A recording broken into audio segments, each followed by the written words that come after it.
Hello everyone, this is Dr. Arshad Ruhi.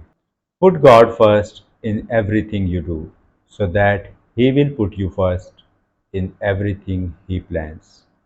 जी हाँ, आपकी ज़िंदगी में अगर प्रायोरिटी पे टॉप प्रायोरिटी पे आपने अल्लाह ताला को नहीं रखा हुआ तो फिर आप कुछ भी कर लें, सारी ज़िंदगी आपकी वेस्टेज ऑफ टाइम है, विदाउट पर्पस है।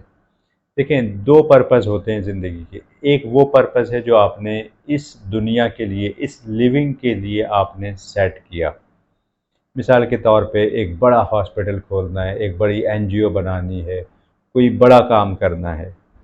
और एक पर्पस वो है आपका जो सिर्फ इस दुनिया के लिए नहीं बल्कि आखिरत के लिए भी है। और वो पर्पस ये है कि अल्लाह ताला को आपने राज़ी करना है, अल्लाह ताला आपसे राज़ी हो जाए। जी हाँ, अगर ये पर्पज़ आपकी ज़िंदगी में नहीं है तो फिर पूरी ज़िंदगी आपकी बेकार है। आप सिर्फ स्ट्रगल कर रहे हो, यानी इंसान की मिसाल फिर उस गधे की तरह है कि जो सारी ज़िंदगी मेहनत करता रहता है and there is no reward, at the end there is no reward.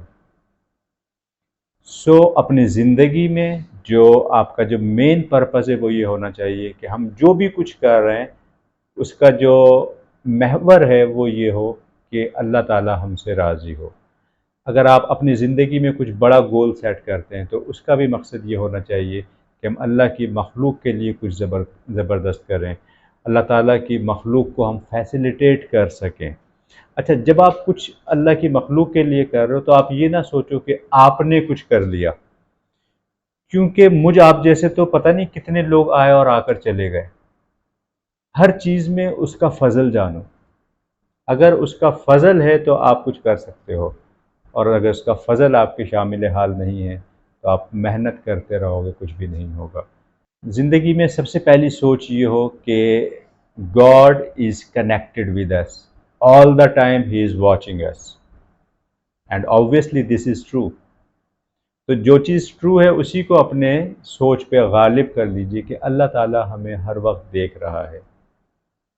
और फिर दूसरी चीज़ ये है कि वो हमसे राज़ी रहे। तो जो भी काम कर रहे हैं तो कोई भी काम ऐसा ना हो कि वो हमसे नाराज़ हो जाए। And never try to please people over the cost of displeasing God.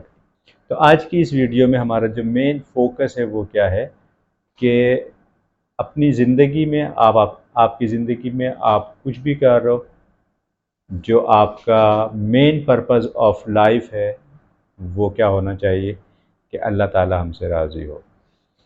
अच्छा, अब यहाँ पे बात ये आती है कि बहुत सी दफ़ा इंसान मिसगाइड हो जाता है। जैसे एक शेर है कि दर्द दिल के वास्ते पैदा किया इंसान को, वरना ताअत के लिए कुछ कम न थे करो बयां। तो इस शेर से इंसान ये मिसगाइड हो जाता है कि इबादत के लिए तो फरिश्ते थे और दूसरी मखलूक़ात थी, तो इंसान को तो दर्द दिल के वास्ते पैदा किया, खिदमत खल्क़ के लिए पैदा किया। तो यहाँ से मिसगाइड हो जाता है इंसान, क्योंकि अल्लाह तबारक व तआला कुरान पाक में क्या फरमा रहे हैं, वमा खलक़तल जिन्ना वल इंसा इल्ला लियअबुदून। तो अल्लाह ताला कुरान पाक में फरमाते हैं कि हमने इंसान और जिन को नहीं पैदा किया मगर अपनी इबादत के लिए। तो हमारी ज़िंदगी का मकसद व महवर ये होना चाहिए कि अल्लाह ताला हमसे राज़ी रहे, और फिर उसको राज़ी रखने के लिए और राज़ी करने के लिए फिर अपनी ज़िंदगी में इतने बड़े गोल सेट करें कि चाहे आप भूखों को खाना खिलाएं, कोई एनजीओ चलाएं, कोई और दूसरी चीज़ें कर रहे हैं, वो सारी चीज़ें चलती रहें, लेकिन not over the cost of शरीयत। आप नमाज को पीछे छोड़ दें कि मैं तो भाई पूरा दिन बिज़ी रहता हूँ, नमाज माफ़ हो गई। आप रोज़े ना रखें, आप ज़कात ना दें, आप पे हज वाजिब हो गया, आप हज करने नहीं जा रहे, सिर्फ ये सोच के कि नहीं भाई आप तो मखलूक की खिदमत कर रहे हैं। This is not good, this is not a wise decision.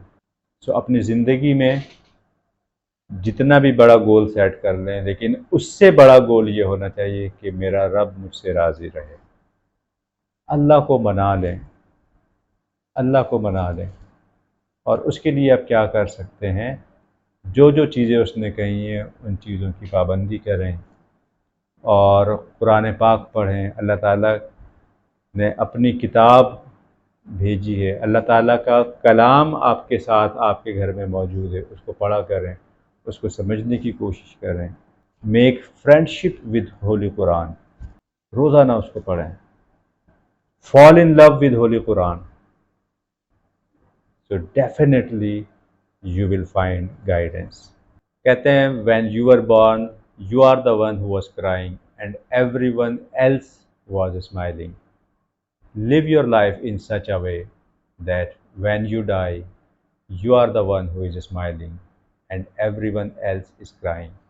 اور اس میں مزید ایک جملہ ایڈ کروں گا کہ اپنی زندگی کچھ اس زبردست طریقے سے جئیں کہ جب آپ اس دنیا سے رخصت ہو رہے ہوں تو صرف آپ ہی نہیں مسکرا رہے ہوں بلکہ اللہ تعالیٰ بھی آپ کی طرف دیکھ کے مسکرا رہا ہو۔